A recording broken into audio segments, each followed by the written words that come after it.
Salam sejahtera dan salam hormat, anda bersama saya Nixon Nyambar dan ini segmen Pantau Kerajaan Baharu. Sebelum kita mulakan diskusi kita pada jam ini berkenaan dengan isu topik iaitu berkenaan dengan isu keterjaminan makanan, kita mulakan dahulu segmen Pantau Kerajaan Baharu ini dengan berita ini yang mana Malaysia dijangka dapat capai status negara berpendapatan tinggi menjelang 2026. Namun kata Menteri Ekonomi Rafizi Ramli, ini bergantung kepada beberapa faktor seperti pertumbuhan ekonomi tahunan yang kekal pada kadar 4 ke 5% serta kadar pertukaran mata wang asing. Kita dengarkan. Maksudnya kalau pertumbuhan itu akan dapat berlaku 2026 lah kan.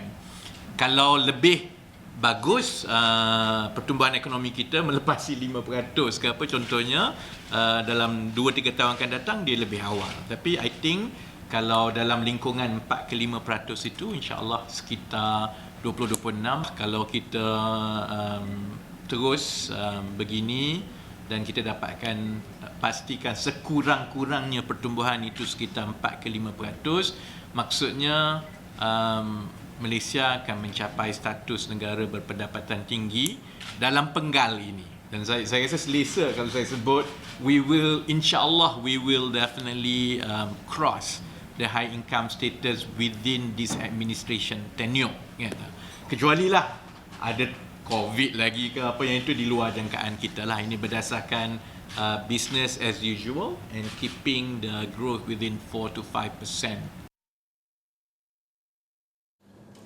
Baik, dalam segmen kali ini kita terus memberikan tumpuan terhadap sidang Dewan Rakyat iaitu mesyuarat pertama penggal kedua Parlimen ke-15 yang mana sedang berlangsung sehingga 24 Februari 2023 selama 29 hari dan semestinya pelbagai perkara menjadi tumpuan serta diskusi antara ahli parlimen dalam sidang kali ini. Namun secara khususnya pada waktu ini kita ingin berbincang berkenaan dengan satu perkara yang bukan baharu, iaitu bagaimana kerajaan perpaduan dapat merangka satu sistem yang membolehkan isu keterjaminan makanan di negara ini dapat diselesaikan dan kukuh untuk satu jangka masa yang panjang. Dan untuk itu kita nak bersama dengan pengasas Kumpulan Penyelidikan Kejuruteraan Makanan Universiti Teknologi Malaysia UTM, Profesor Dr. Ida Idayu Muhammad. Prof, pertama sekali kita nak memahami cabaran semasa di lapangan ketika ini, terutama sekali yang melibatkan pemain-pemain industri yang seterusnya menjurus kepada isu-isu bekalan makanan. Sebagai contoh, isu-isu yang masih lagi cuba disimbangkan oleh kerajaan, yang mana antaranya bekalan telur dan juga bahan-bahan mentah yang lain. Apa cabaran yang sebenar-benarnya dihadapi mereka dalam meneruskan output bekalan ini, Prof? Terima kasih ni. Ya, terima kasih memberi saya peluang untuk berbincang tentang perkara ini. Sebenarnya ada banyak cabaran kepada pemain-pemain industri di luar sana. Yang pertamanya, kita bercakap tentang sekuriti makanan. Ia merujuk kepada pertanian tentunya dan juga perikanan dan seumpamanya. Dan kita lihat masih ada satu stigma bahawa sektor-sektor ini adalah sektor yang negatif, agak low class. Jadi kita melihat kita memerlukan satu usaha yang bersepadu, kesungguhan yang sebenar-benarnya supaya pemain industri di luar ini tidak lagi menghadapi masalah bahan mentah. Itu umumnya kita bercakap tentang masalah bahan mentah. Masalah bahan mentah kita boleh melihat daripada dua aspek. Yang pertama, shortage ataupun kekurangan kekurangan bahan mentah. Kemudian di bahan mentah yang ada sama ada daripada pengeluaran tempatan ataupun daripada import kita, harganya membebankan pemain industri, membebankan kos yang tinggi. Bayangkan bagaimana pemain industri boleh meneruskan kesinambungan ataupun kemandirian untuk melaksanakan perniagaan. Begitu juga kestabilan. Kadang-kadang ada, kadang-kadang tak ada. Tidak ada satu jaminan yang meyakinkan. Jadi saya melihat peranan kerajaan baharu untuk menghasilkan sesuatu yang committed dan juga trusted ataupun memberi keyakinan kepada pemain-pemain industri kita. Selain daripada itu, selain daripada bahan mentah tadi, kita juga melihat apabila saya menyentuh tentang sektor pertanian, sekarang ni kita bercakap tentang keterjaminan makanan.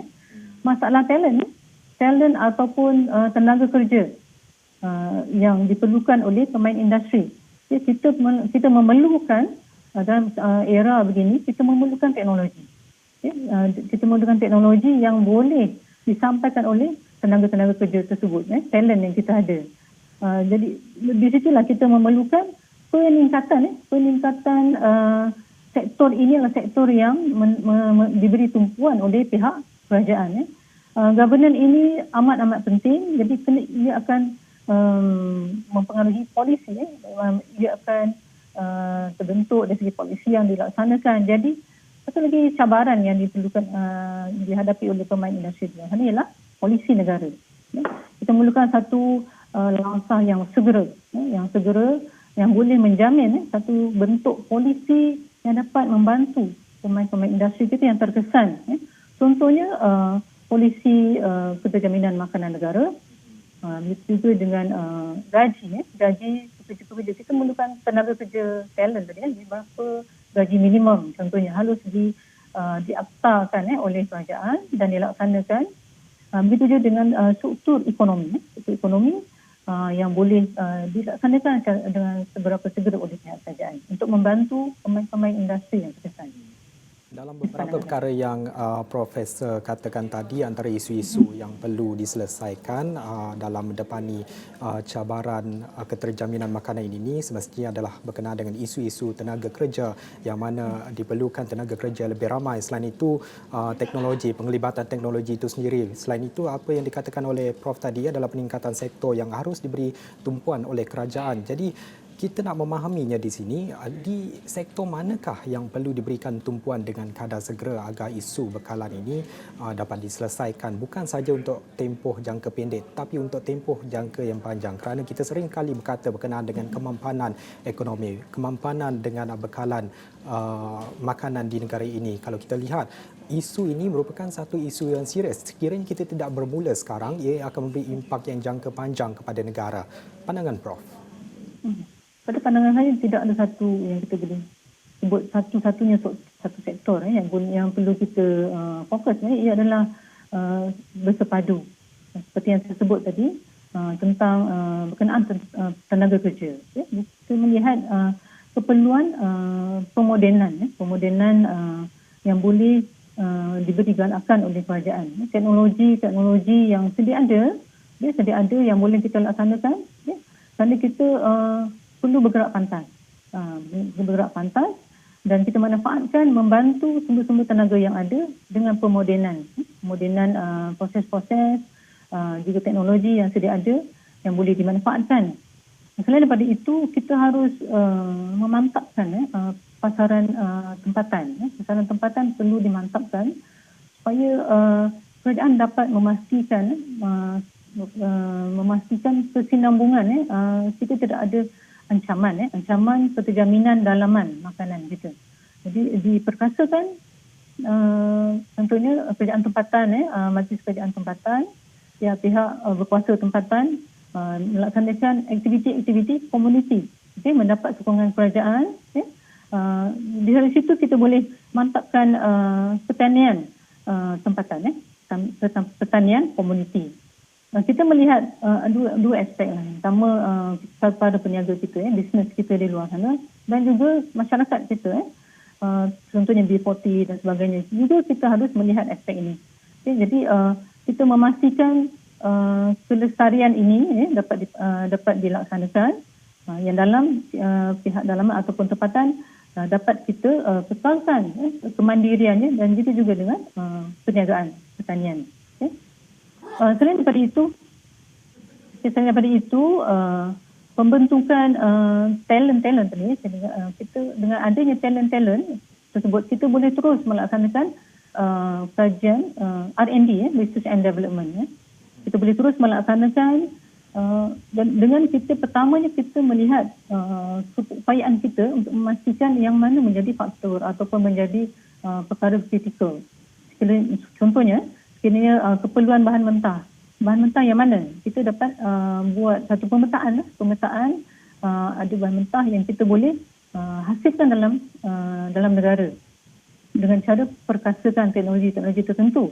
Ada bahan mentah yang menjadi kritikal dan kita boleh melaksanakan segera dengan meneruskan import dari luar pada dengan jelas berapa kapasiti yang diperlukan untuk melaksanakan kestabilan dalam ekonomi negara.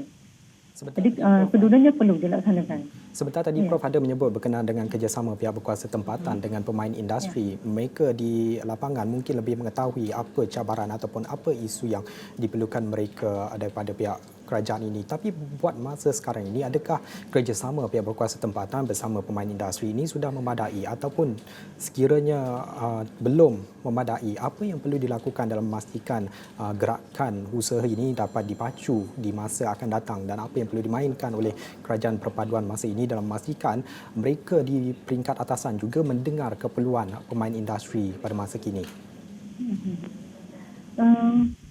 Mungkin kita perlu mewujudkan satu majlis khas, majlis yang khusus untuk melihat perkara ini.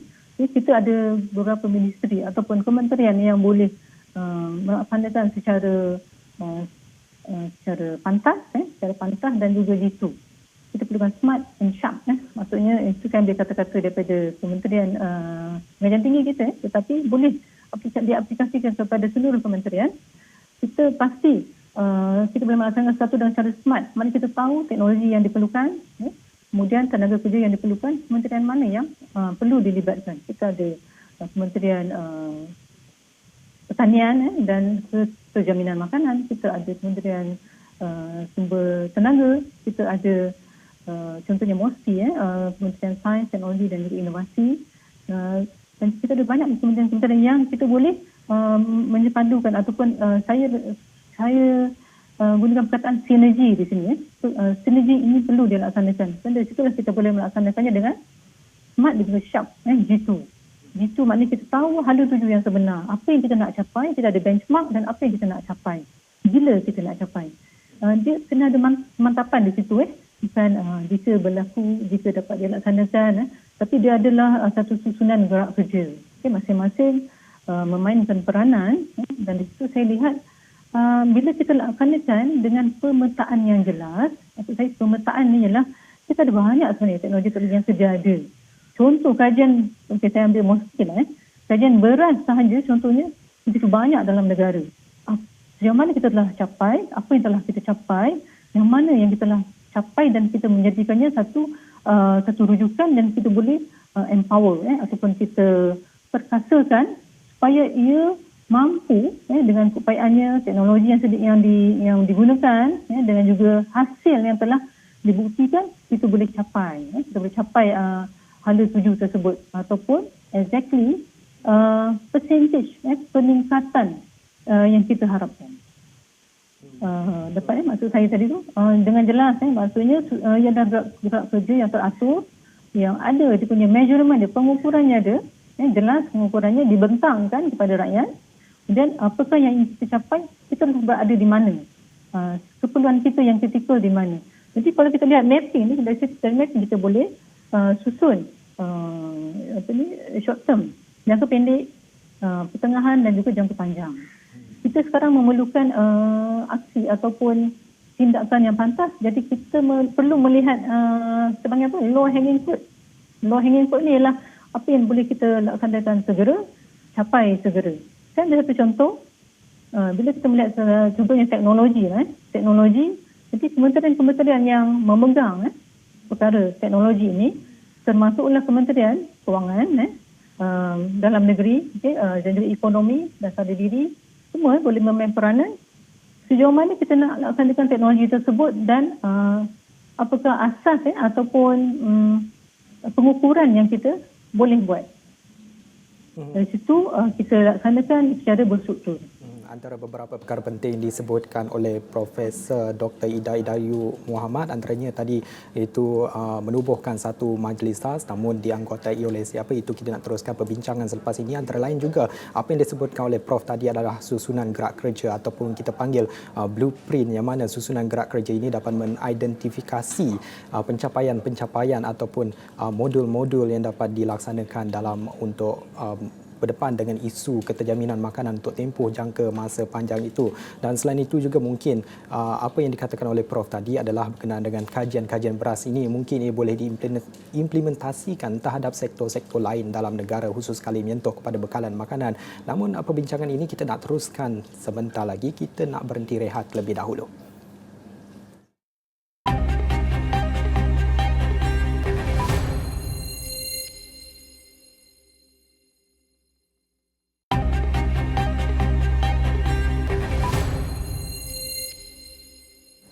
Bertemu semula dalam segmen Pantau Kerajaan Baharu. Kita masih meneruskan segmen ini dengan berita yang berkaitan, itu Kementerian Kemajuan Desa dan Wilayah KKDW menjayakan keusahawanan anak muda bagi memperkasakan golongan tersebut di desa atau luar bandar.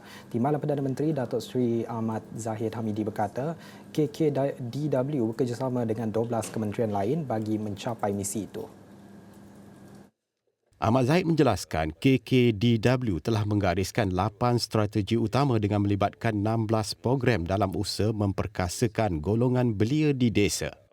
Dalam hal ini kita melihat bahawa terdapat kolaborasi dengan kementerian-kementerian yang lain dan kita tidak mengambil pendekatan untuk mendepani permasalahan di desa atau luar bandar ini secara silo. Sebaliknya, keterangkuman kita adalah melibatkan kolaborasi dengan kementerian-kementerian lain juga. Terima kasih. Beliau menjawab soalan Datuk Seri Noraini Ahmad BN Parit Sulong yang bertanya mengenai pembaharuan yang dibawa kementerian dalam menjadikan KKDW mesra anak muda dan cakna kepada isu kemaslahatan dan kemajuan desa. Ahmad Zahid yang juga Menteri Kemajuan Desa dan Wilayah berkata beberapa inisiatif turut dilaksanakan termasuk program Start Right PSR serta pembaharuan dalam pemerkasaan pendidikan dan latihan teknikal dan vocational TVET. Kita masih lagi ingin meneruskan perbincangan dengan Profesor Dr. Ida Idayu Muhammad yang merupakan pengasas Kumpulan Penyelidikan Kejuruteraan Makanan UTM. Tadi Dr. Ida, Prof. Ida ada menyebut berkenaan dengan research and development. Selain itu antara lain juga pembangunan talent ataupun bakat-bakat tempatan ini. Tapi kita nak ambil apa yang dikatakan oleh Menteri Pertanian dan Keterjaminan Makanan iaitu Datuk Seri Mohamad Sabu.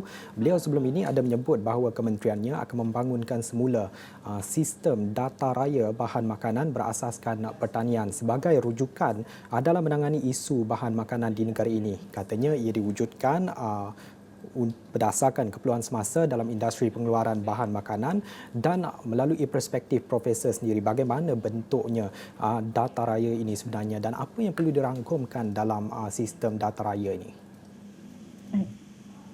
Amat diperlukan data raya ini sangat membantu kementerian kita untuk bergerak. Sebenarnya kita ada satu kerisauan sebab ada satu fenomena brain drain ataupun talent ni yang generation ni dari Malaysia ada daripada survey yang pernah saya temui dapatan mereka hampir 70% menyatakan ingin meninggalkan Malaysia kerana ada peluang yang jauh lebih baik yang boleh meyakinkan di luar sana. Jadi di sini kita dapat melihat keperluan memastikan tenaga-tenaga talent kita ni tidak kehilangan mereka. Bagaimana boleh kita pastikan? Saya dah sebut awal tadi, kerana sektor ekonomi, sektor pertanian ini, pertanian, perikanan itu kita dilihat sebagai satu sektor yang berkelas rendah. Kita wajar menaikkan imej sektor ini, menunjukkan dengan manfaat pendigitalan. Kita ada tiga sektor yang hot sekarang ni ataupun menjadi bualan. Yang pertama pendigitalan. Melaksanakan pendigitalan secara keseluruhan, bukan sebahagian separuh, tapi hingga kepada result ataupun keputusan hasil akhirnya. Pendigitalan dalam setiap sektor ini, dari situ kita dapat manfaatkan data raya kita, apa ruang tenaga kerja yang kita perlukan, yang sedia ada, berapa banyak yang kita perlukan dalam bentuk bagaimana pengaplikasi teknologi yang sedia ada. Sejauh mana kita boleh manfaatkan teknologi ini berapa ramai dalam bidang-bidang tersebut. Contohnya nanoteknologi, berapa ramai yang kita perlukan. Kemudian dari segi skill-skill yang lain yang kita perlukan. Kita sebenarnya ada banyak pelaburan kepada tenaga kerja ni. Contohnya seperti graduan-graduan PhD kita ramai yang tidak ada pekerjaan. Mereka ada skillful. Mereka boleh melaksanakan R&D tersebut. Mereka mempunyai kemahiran-kemahiran yang tidak dimanfaatkan. Terbiar kita go for numbers ataupun angka berapa ramai PhD contohnya, dan bayangkan seorang kita invest berapa banyak duit rakyat untuk mereka graduan. Lepas graduan tidak ada pekerjaan yang menjurus kepada kemahiran mereka. Itulah satu yang telah kita sisihkan. Lebih-lebih lagi jika mereka keluar ke negara lain dan berkhidmat di negara lain. Contohnya negara Singapura contohnya. Jadi di sini teknologi-teknologi ini perlu dimanfaatkan, kita kembangkan data raya kita. Dan saya melihat yang mana keperluan yang saya maksudkan tadi, secara kritikal, yang mana diperlukan sektor-sektor yang memerlukan ini menjadi fokus kita. Supaya kita dapat menarik mereka, sektor ekonomi atau sektor pertanian ini menjadi satu sektor yang menarik, yang terkini, dengan teknologi-teknologi seumpama gig ekonomi, menjadikan ianya satu benda yang menarik dan gaji yang menjadi perhatian kepada talent-talent kita. Dalam beberapa perkara yang Prof katakan tadi, pengukuhan data raya dan juga pendigitalan dalam setiap sektor dalam memanfaatkan data raya yang mungkin akan diwujudkan oleh Kementerian Keterjaminan Makanan ini, tapi kita nak melihat kepada peranan ahli parlimen ketika ini yang kita tahu sedang berlangsungnya sidang Dewan Rakyat. Bagaimana pengubalan polisi itu dapat dimanfaatkan, dapat membawa kepada manfaat para belia yang berkemahiran pada masa ini yang kita tahu begitu dekat dengan teknologi digital. Apa yang perlu dilakukan oleh kerajaan dalam memastikan para belia ini dapat menarik minat mereka terhadap bidang-bidang yang berkaitan dengan isu bekalan makanan ini, ataupun isu yang kita tahu sektor yang memerlukan pengukuhan dalam bekalan makanan ini seperti agrikultur dan juga agroekonomi. Apa yang dapat dilakukan oleh bukan sahaja para menteri tapi ahli parlimen itu sendiri dan memastikan kesedaran itu dapat ditingkatkan. Dalam masa yang sama, pengukuhan di peringkat domestik itu dapat asasnya dapat dikukuhkan dan memastikan pelan ini bertahan untuk tempoh jangka masa panjang, Prof. Lestari, Jadi sebenarnya banyak yang boleh dilaksanakan oleh para menteri kita ataupun ahli-ahli parlimen kita dalam melaksanakan perkara ini. Seperti saya katakan tadi, ia memerlukan sinergi. Ia memerlukan sinergi antara beberapa pihak. Ia melihat kepada keperluan yang kritikal, dan juga pendigitalan ini boleh dimanfaatkan dengan sepenuhnya. Boleh kalian okey ya? Jadi baik, teruskan boleh, Prof. Baik. Baik. Jadi contohnya saya lihat di sini para belia kita belia kita boleh memberi pandangan-pandangan kita membuat satu polisi untuk anak-anak muda kita, kemudian bagaimana mereka boleh menyumbang. Fasiliti-fasiliti disediakan. Contohnya kewangan, pemasaran, bantuan dana-dana. Kita tak perlu dana yang besar, tetapi kita perlu dana yang berkesan. Jadi contohnya dalam komuniti ada usaha-usaha pertanian. Saya melihat usahanya amat bagus, dilaksanakan dengan amat baik, tetapi tidak berstruktur. Akhirnya pemasaran tiada di situ. Tiada pemasaran yang mantap di situ. Akhirnya ada berlaku lambakan, contohnya sayur-sayuran, lambakan hasil-hasil pertanian tidak mampu dipasarkan dengan secara efisien, berkesan. Di sini pendigitalan tersebut akan memainkan peranan. Kemudian kita jadikan ia mudah dicapai, mudah digapai. Jadi tenaga-tenaga muda ni boleh memanfaatkannya dan ianya menjadi satu realiti. Ada keperluan kewangan, pemasaran dan sebagainya. Situ ada fasiliti yang disediakan oleh pihak Kementerian Kewangan dan Ekonomi kita. Kemudian teknologi apa yang diperlukan. Jadi di sini saya melihat mereka kita boleh memberi ruang di situ. Setiap ahli parlimen kita, kementerian-kementerian kita boleh menghasilkan proposal, kemudian menjadikan ia satu polisi bersama. Itu yang saya lihat boleh dilaksanakan dengan serius. Yang penting sekali lah trusted, mendapat kepercayaan dan juga ia menjadi satu perkara yang berkesan. Nampak secara jelas peluang hanging fruit yang saya lihat di sini juga Kementerian Tenaga kita sumber tenaga kita mungkin boleh membantu dari segi upgrading menaik taraf. Contohnya training, latihan yang diberikan kepada tenaga kita, tenaga bekerja kita.